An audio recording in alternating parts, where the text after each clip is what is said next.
My name is Homa ADLE-BIASSETTE. I'm a neuropathologist working in Paris at Lariboisière Hospital and at INSERM, which is a research laboratory at Robert Debré Children's Hospital.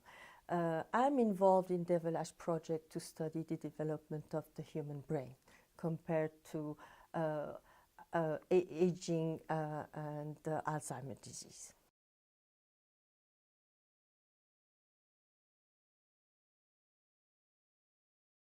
The neuropathologist is a pathologist who studies the brain under the microscope, the structures of the brain and the diseases that affect the brain.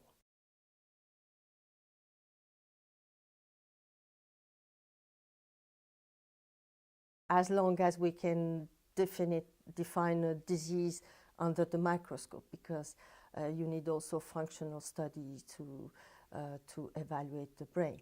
Not all the diseases are recognizable under the microscope, but yes.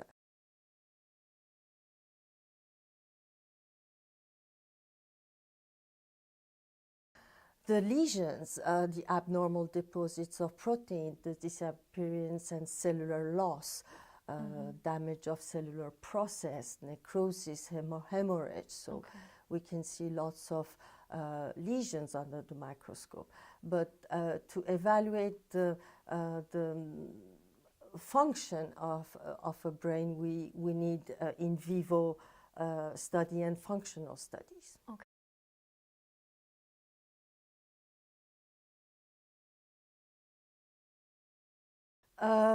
Well, you know, the cerebral cortex of the human is a highly sophisticated structure.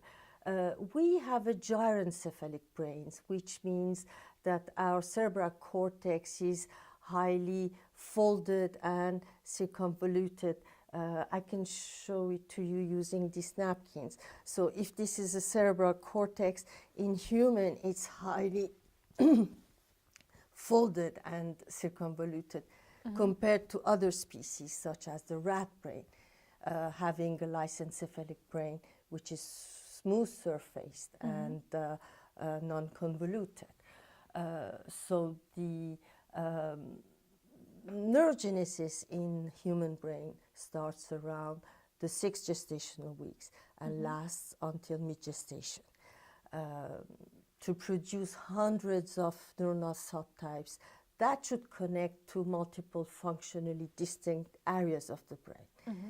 The complexity of the mechanism involved in the production of the neurons, the specification of neurons, their migration to the cerebral cortex, and the establishment of neural connectivity is not well understood and probably underlie our aptitude to perform multiple elaborated tasks that specify us apart as higher mammals, such as language or reasoning, memory, or social interactions.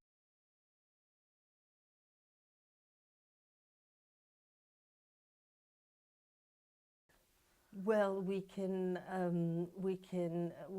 imagine thousands of questions, unlimited number of questions to explore using this brain bank, but we aim to study the development of the brain in human using histological methods combined with molecular approaches at transcriptional and protein levels.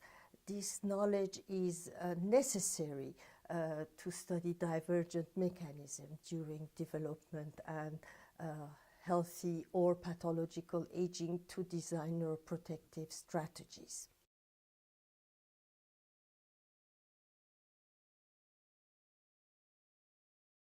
We think that some processes are active during development, which is a fantastic period of plasticity.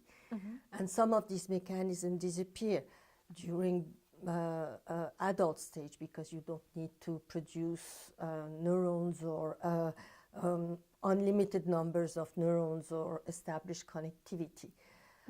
So to know how these processes appear and disappear may help us to act at the molecular level to re-express these genes and help an adult brain to produce neurons and other cell types to repair the brain.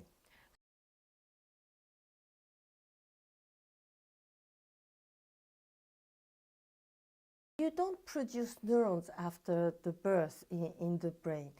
The only regions that neurogenesis persists are the hippocampus and also the olfactory bulb. Well, the hippocampus is very important for the memory in human brain, but the olfactory bulb is necessary for the survival of animals. They need to smell to survive, to detect their environmental modifications. But the neurogenesis also persists in the olfactory bulb in adult.